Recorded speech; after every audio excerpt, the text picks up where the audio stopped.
Wonderful. Welcome, Don. Good to see you.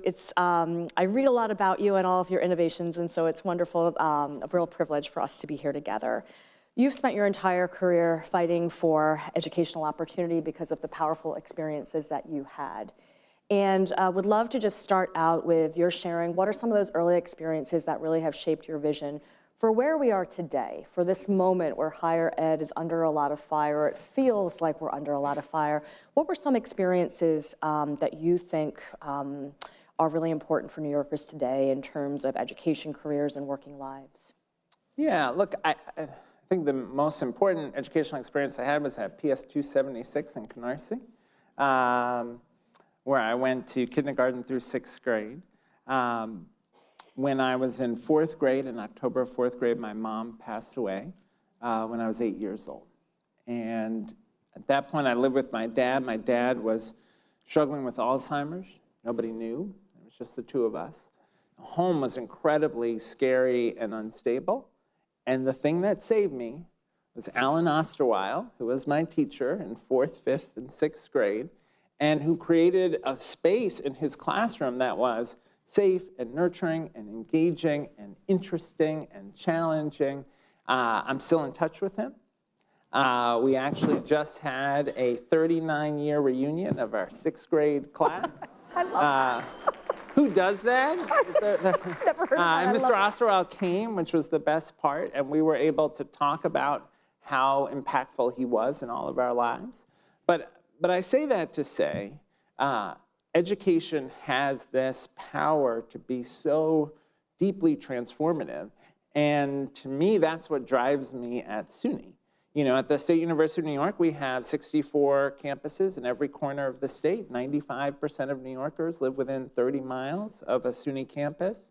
We have about 385,000 students in degree programs. And between our degree programs and our workforce development programs, we see over 1 million students, 1.3 million students a year.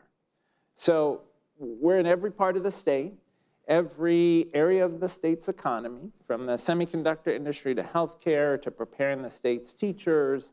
And every day, what I love about my job is we are making it possible for people to access social mobility. We are making it possible for people to not only change their lives, but change their children's lives and their grandchildren's lives through the education that we deliver. And it's one of the reasons I believe so deeply in the work on return on investment. Mm-hmm. Because when people come to SUNY, it is fair for them to expect that they will leave us better prepared to compete in the 21st century economy. Absolutely. And so can you talk a little bit about, you've done a lot on reimagining curriculum and a lot on affordability. And then obviously there's the confluence of both. Could you talk about some of the specific examples that you've done? And obviously there are hundreds of educational institutions in New York State, so CUNY and SUNY are really big parts of it. But what are you doing that others could kind of learn from, that we can really help others see that affordability and reimagining curriculum as examples and exemplars? Yeah, so I mean, I'd start with a thank you to Governor Hochul and the legislature for the commitment to public higher education. CUNY and SUNY have benefited from really decades of extraordinary support from the state. Our tuition at our four-year institutions is $7,070 for the year, right? And you compare that to other institutions around the state and around the country, that's an incredible commitment. 52% of our students at SUNY go tuition-free because of the federal Pell Grant program and the state's tuition assistance program. So we start at the foundational level. That's reimagining right there. Exactly, that our campuses are affordable in a way that other places are not. That's one. Two, we are very focused on making sure that every student who starts finishes. One of the crises that we face as a country is that so many students start college, don't finish, they leave with debt and no degree, and they're understandably then angry about it. And so we need to do a much better job, and one of the things we're doing at SUNY is scaling the ASAP and ACE programs, wraparound support programs, intensive advising, financial assistance, things like transportation. Those programs were implemented first at CUNY, shown in randomized controlled trials to as much as double completion rates for low-income students. And we're now scaling those to 34 of our campuses with 7,000 students. We'll grow to 10,000 next year. So we're excited about that because we want to make sure we deliver a degree, a meaningful degree to the students who start with us. We are also rethinking the design of students' learning experiences. We've committed to a goal of an internship for every SUNY undergraduate. We have a ways to go to get there, but we think part of what will help position our students to succeed when they graduate is having that first work experience while they are with us. So we're building out those opportunities. We are doing things like embedding Google certificates in some of our humanities and social science degrees because we want students to have options when they graduate, and that's a way to advance that. We also have an initiative, SUNY Reconnect, free community college for adults 25 to 55 in high-demand workforce areas, healthcare, cybersecurity and IT, green jobs, and advanced manufacturing. And that program is so transformative. It just makes me so happy to be on our campuses talking with folks who will say, I mean, I was just at one of our campuses with a mom, single mom, left a domestic violence situation, had never had the opportunity to pursue higher education, but had always dreamed about it, thought it wasn't possible for her. And now she's in a high-demand program and a nursing program. She's going to end up graduating and making 80, 90 grand. It's going to change her life. It's going to change her kids' lives. And SUNY Reconnect is making that possible. So we're trying to think about every lever possible to make it easier for our students to realize, again, that return on investment from higher education. John, can you, so I know the stats are about 40% of learners are kind of above the age of 25, kind of in that set, and then we've got the traditional age students. And I think we hear a lot about young men and crises and different kind of personas. Could you talk a little bit about how you think about kind of different populations? Certainly Reconnect is amazing for adult learners, but there's also many other personas that need attending to. I think that's one of the challenges of higher ed, that we have to be attuned to the needs of so many different types. But if you could give some color to kind of how you think about some of these other subpopulations, that would be helpful, I think, for us to hear. Yeah, and let's first acknowledge that some of the work you're describing is under attack. When people say you can't do diversity, equity, inclusion, that is an attack on our ability in higher education, in the workforce, to respond to the unique needs of particular communities. And I will say at SUNY, we just utterly reject that. Thank you for your leadership, your very vocal and visible leadership on that. Yeah. Important. We are very clear, diversity, equity, and inclusion, DEI is in our DNA at SUNY.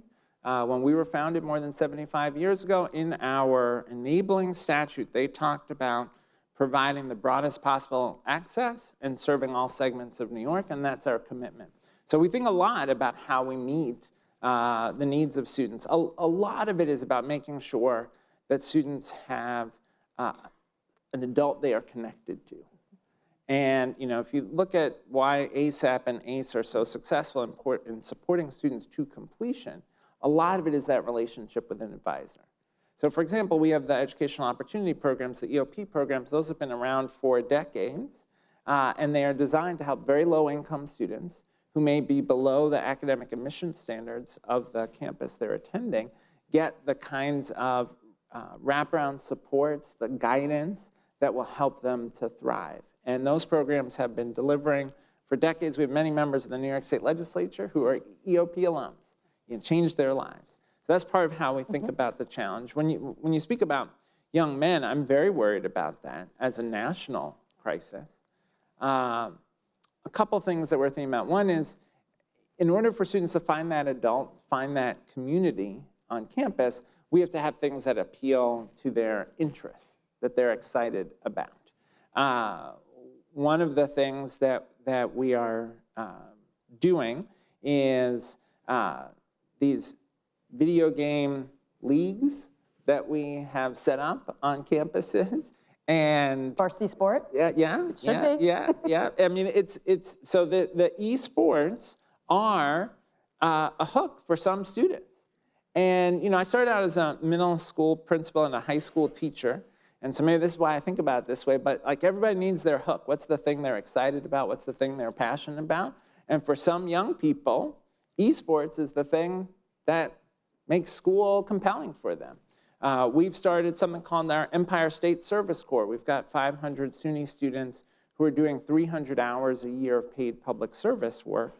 And the idea is through service, they will be able to make a difference in the community, but also it will make a difference in their lives. I was just at our Empire State Service Corps Summit, and we have students who, it's tutoring in a K-12 school, it's being a peer mental health counselor, it's working in the school pantry, that is inspiring and motivating to them and keeping them on track.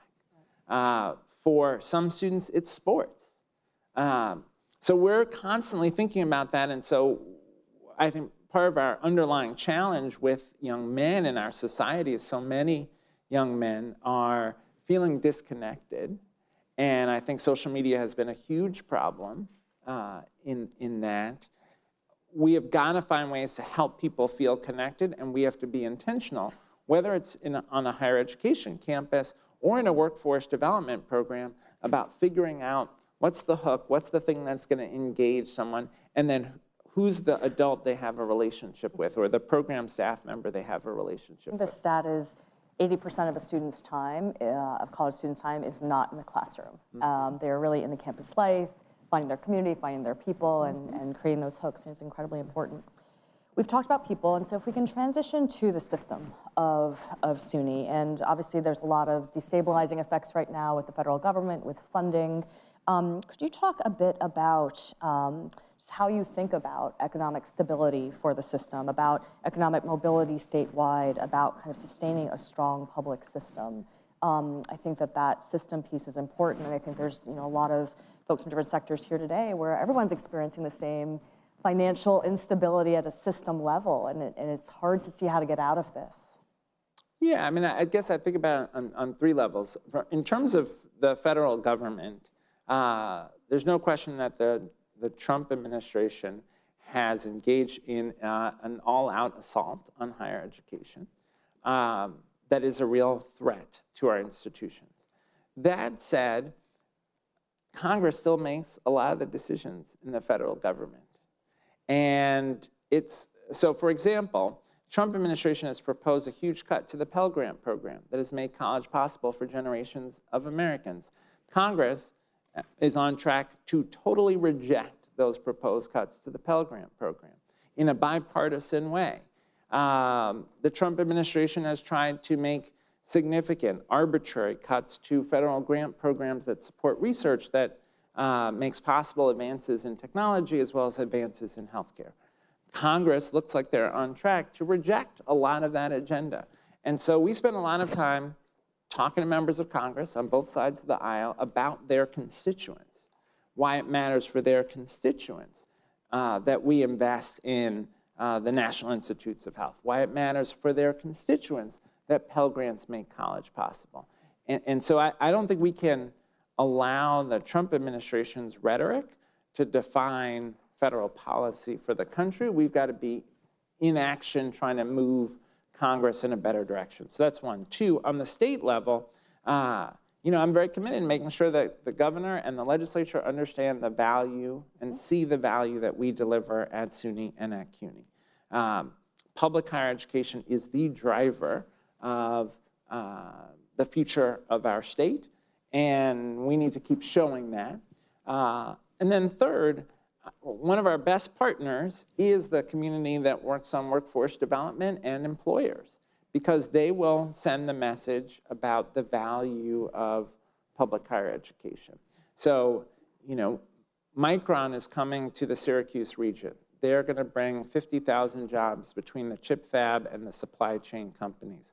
One of the reasons they chose New York is because they knew we could deliver the necessary workforce. And so Onondaga Community College is partnering with Micron to design, they've built a one-year certificate program so people can move right into jobs at Micron.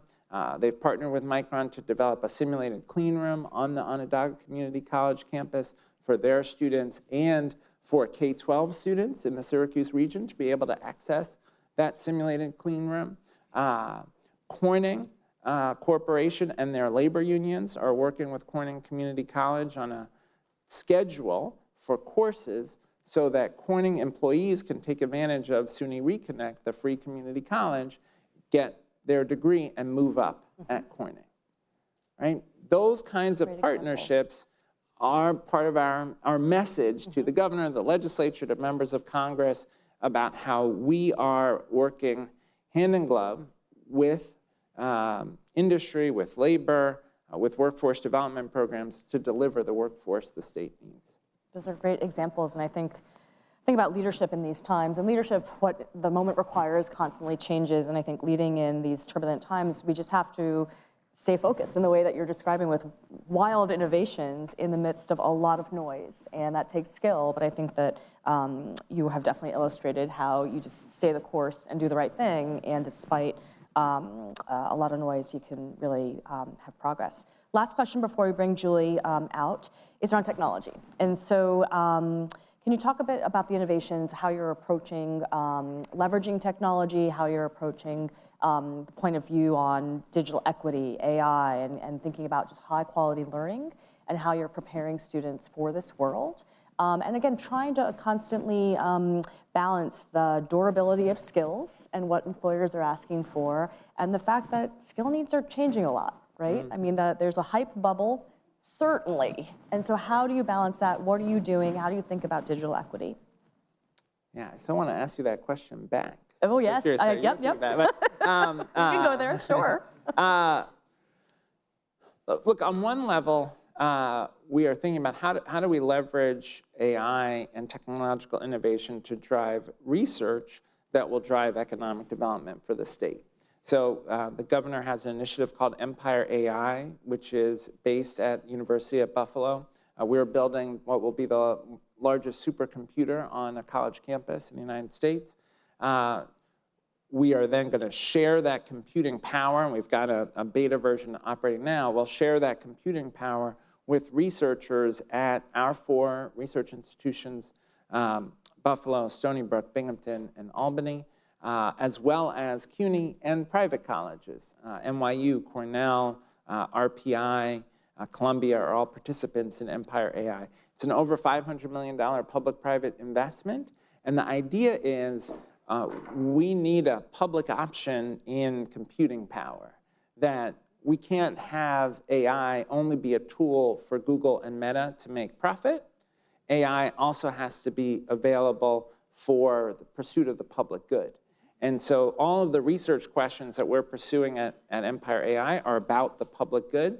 You know, how do we use AI to improve the treatment of disease? How do we use AI to improve learning opportunities? For example, Buffalo has a really fascinating project on speech-language disabilities, because we have a huge shortage in this country of speech-language therapists who can work with young people with those disabilities. But are there ways that AI can help supplement the existing education workforce to provide more learning opportunities for students? Those kinds of questions. So we're really excited about that.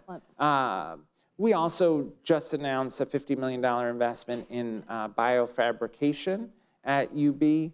This is the ability to use biological processes to produce biological materials. So imagine, like, you need an organ transplant, and your own cells could be used to create an organ that you need.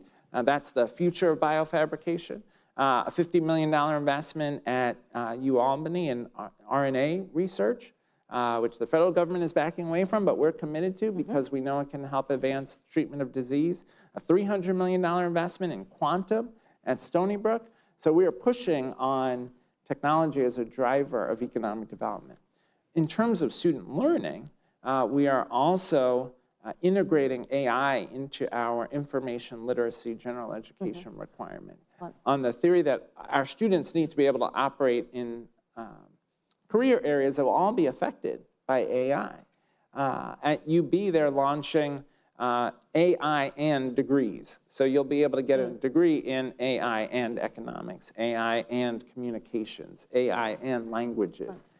And the idea is you're still going to need domain expertise, content knowledge, but you're going to need to be able to use AI as a tool in whatever that content area is, and we're developing the curricular capacity to support that. Excellent. And then, like everybody, we're struggling to figure out how do you manage good old-fashioned teaching and learning in an AI world. I worry that many higher ed folks and even K-12 folks underestimate how much students are using AI instead of doing the work, instead of reading, instead of writing.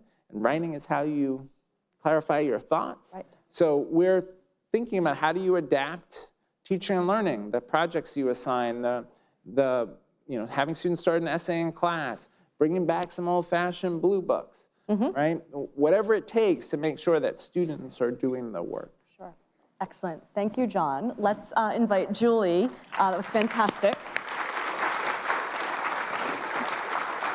Julie, thank you so much for joining. And so let's jump right into the conversation. Thank you. Talk to us about Tech NYC and its members and what's happening in terms of jobs, what we can learn in terms of what's worked, what we can learn in terms of what the gaps still. Yeah, that's a meaty question. Yeah. First I want to tell a quick anecdote. I was so glad to hear you talk about Empire AI. I was watching in the hall, and I think you know this, but I grew up in Chicago. I'm a product of state university system there. I went to the University of Illinois. I'm going to kind of let people know how old I am now. I had an internship in college and undergrad in the communications office. I'm not a technical person. The National Center for Supercomputing Applications, kind of a precursor in some ways to Empire AI, a huge supercomputer that the government paid for, in that instance, the federal government, in Champaign, and it changed the trajectory of my entire career. So I am so passionate about Empire AI, and obviously what the entire SUNY system does for the state, but I uniquely love it for that reason. It makes me really happy. And that's why things like that matter. And it so much is about exposure, which we'll talk about. Anyway, Tech NYC, we represent the tech sector here in the city. We have something like 550 members, the largest companies and employers to the tiny startups, the investors, everyone in between. The entire premise for the organization, I would say, is that it is clear, it is obvious, I do not need to cite data to tell you that tech is becoming, maybe already is, the biggest industry in New York City. I mean, I run an organization called Tech NYC. I don't know how you define what a tech company is. I'm not even sure it matters. We all know that tech is driving the future of our economy. So as that transition happens, and it's happening right now in real time, as that transition happens at Tech NYC, we think about, well, what does that mean for the city and the state? What does that mean politically, culturally, civically, philanthropically, et cetera, et cetera? And so that's why this conversation about workforce, about jobs, is crucial to the work we do at Tech NYC. It is crucial to the future of New York's economy. And in this moment of just rapid technological advancement, it is incumbent upon many of us who work on these issues to ensure that, it's not one of these moments where we're just, this handful of people knows how to get the jobs and everyone else is kind of left behind. And so we spend a lot of time in that. And it's really it's a very complicated moment for it, substantively, I would say. Right. We were backstage when Greg was talking about intermediaries being sort of like extension cords looking for the socket. And so could you talk, you've been at this for so long, what are some of those examples that have really worked that you'd love to replicate? And what's a fail that you want to make sure we learn from? That's a really good question. It's complicated work. Yeah, I can actually use some of the same programs to even explain how it's really important to be nimble and flexible. So one of the challenges in New York when you think about tech jobs, just to be perfectly frank, is well, first of all, what I think many people don't realize is the largest tech employers are by and large financial institutions. They're not even, quote unquote tech companies that you might think of as tech companies. So I'll just kind of store that in the back of your head. Then the largest tech company employers, the Googles, the Metas, the Amazons, the Microsofts, OpenAI, et cetera, et cetera, et cetera. All of the companies I just rattled out are not headquartered in New York. And so there's a bit of a unique challenge here where many of those companies run their internship programs, and a lot of their hiring from the West Coast. And so the like idea of these, the search of the socket gets very complicated, because that just means, as a practical matter, that the largest companies are sometimes the least equipped to work with smaller programs, because a lot of it is streamlined literally across the country. So that's a challenge that we deal with. It just kind of is what it is. The opportunity here, of course, is New York City has 25,000 startups, and is just booming. So many tech companies, also so many small businesses who need tech support. And what we have learned at Tech NYC, and to answer your question more directly, Angie, is we've been very engaged in some of these projects where we try and help the smaller companies hire from the ecosystem, either hire directly or at least, John, you were talking about the hook. I think that is, like, to us, that is key. It's also key because it's something we can do. Tech NYC can't hire, but we can help kind of create those moments, and that is what we try and do. So we partner with New York City on Future Ready, which is a great program. It's not K through 12, it's in high school context, and we've had something like 1,500 students get exposure in these kind of project-based learnings with tech companies. And Tech NYC kind of sits in the middle, and we help the companies and we help the students, because oftentimes the companies, I never would have believed this when I started at Tech NYC, but they don't have the internal resources to make the experience work for the students. So really trying to just create the exposure, that's when it works. When that gets complicated, and this is another experience we had with the city, during COVID, we were involved in SYEP, Student Youth Employment Program. I'm sure many of you know this. And during COVID, we were able to put it online. We went remote. We were using Zoom. And it changed everything. All of a sudden, we had literally like hundreds of companies who wanted to work with the youth in SYEP. And then when we came back, I don't know, 2022 or whatever, the city was like, nope, it all has to be in person. And the companies were like, we just don't have the infrastructure to support that. So, it's 2 steps forward, 1 step back. I think there's a feeling often in kind of government, broader civic sector that, well, it should just be easy for the companies. And I think the companies make money, so but they don't all make money. They don't want to hear that that there's headwinds on the company side. But what we have learned is that there are, and especially if you want the program to also be meaningful for the youth, the students. SYP is not all students. So, it's getting that balance right is really complex. I love both of your perspectives on this. And so I often talk to my teams that collaboration is hard, and you often don't get perfect solutions, you get compromises, right? And so when I think about employers and workforce development in higher ed, it feels often like employers are looking for that perfect solution, reinvent, come up with a different way of redesign, dismantle, rebuild the education systems, and that's just not typically very easy, right? And I would argue that adaptation and pivoting and being nimble is more on order and is the right compromise stance. Could you talk about what you'd love to see in kind of that compromise stance? What has to be adapted, pivoted, changed versus the dismantle, redesign, start over? And again, maybe I'm caricaturing employers incorrectly, so I would love both of your perspectives on what does need to shift, because I think something needs to shift, but again, how seismic that is, there's a lot of structures in place that don't move, at the drop of a dime. Yeah, I would say, I think, first of all, I've spent time in the Valley and in New York. That dynamic is much healthier here than there. I do find that people who work in the private sector in New York are a little bit more realistic about the boulder that needs to be pushed up the hill, whether it be education or government. But you're still right. I think the basic premise still holds. If you spend time in the private sector and then all of a sudden you start dealing with these huge institutions, you're like, but this doesn't work. Like, why? And that is culturally that creates a lot of tension. But this moment we're in right now, with AI in particular, is both terrifying and incredibly exciting. Like, this is not the first panel I've been on when we brought up Blue Books. Like, this is, in real time, we're all learning it together, and it is scary for the people in the middle. I don't mean to belittle the fear around the uncertainty, but it's also kind of amazing. And it's kind of, I feel, in working with institutions, I I also feel like there's more appetite right now than I've ever seen. People you cannot put your head, like it's not going away. You cannot put your head in the sand. Empire AI is a perfect example of how the government and institutions like SUNY and CUNY, these other, I was very intimately involved in the politics of getting it done. I have never in my life worked on a project that moved that amount of money so quickly, in the best way possible. It was truly amazing. And it's because I think people understand that this is a crazy moment. One thing I think could help us in addressing the challenge you're describing is a shift to stackability as how we think about people's learning experiences. So 3 quick examples.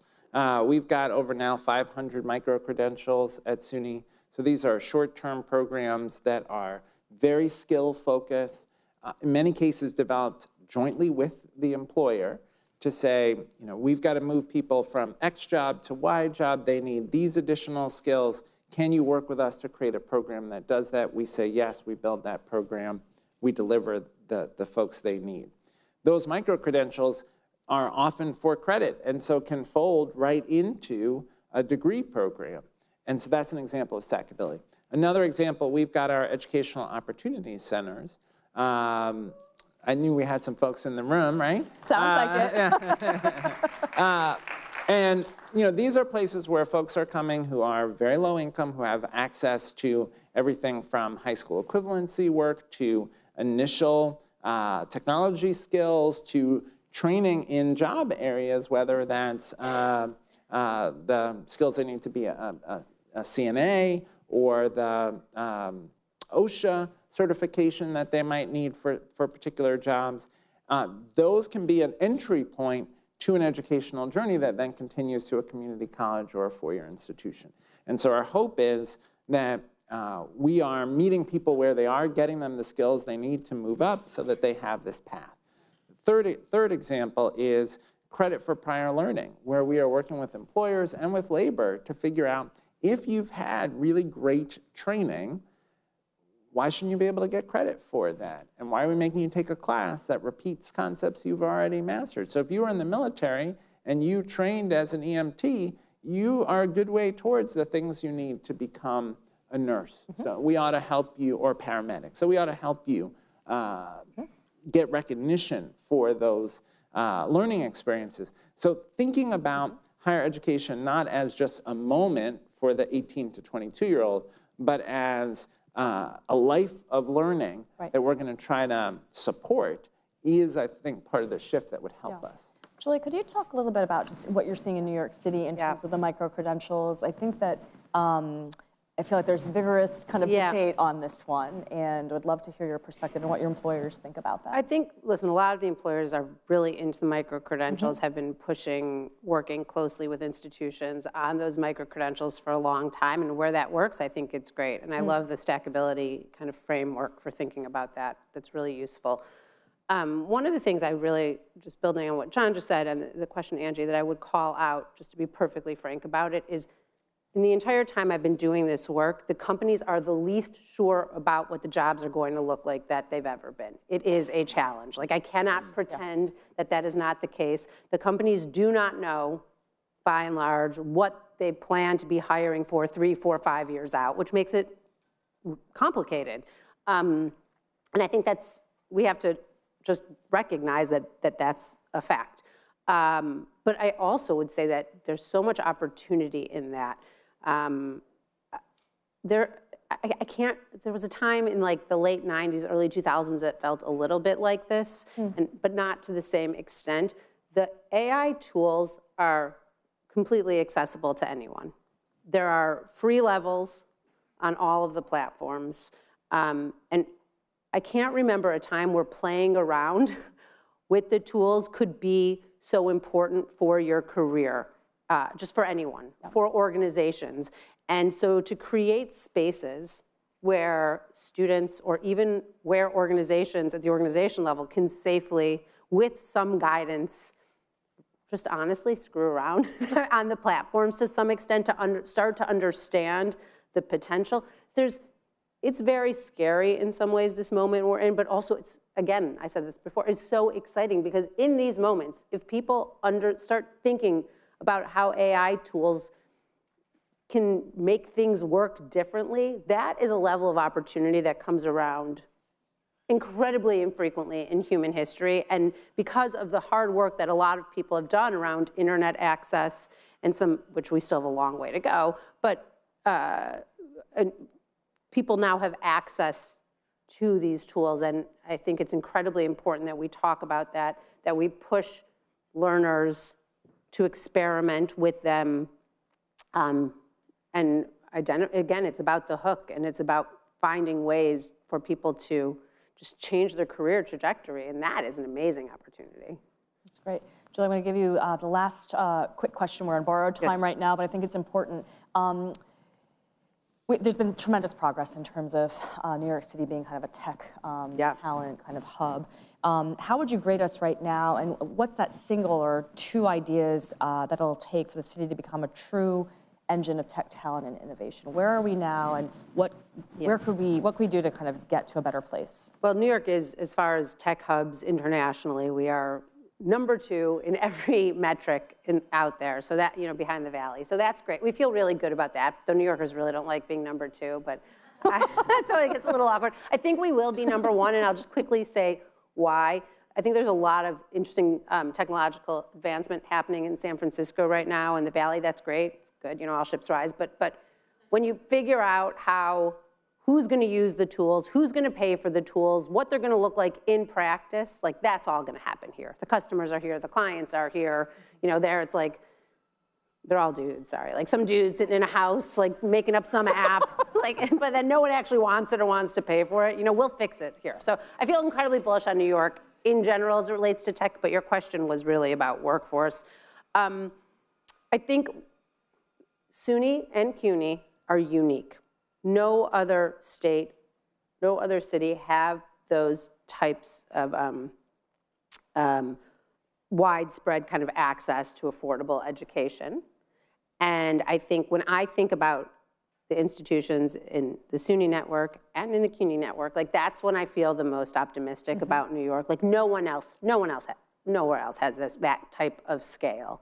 And then I think because of that like all of you in the room and the way we all come together, and we have this very collaborative way of being that is the New York way. We're all on the subway and we're all bumping into each other. Like that makes me feel incredibly optimistic. We still have listen, I've been pretty optimistic this morning. Like we are in a tough moment for workforce. I would not pretend otherwise. Again, employers do not even know what the jobs will look like, but I really feel like New York has the ingredients more than literally anywhere else. And I feel bullish. That is the right note to end on. Thank you so much, Thank John. you. Thank you, Julie.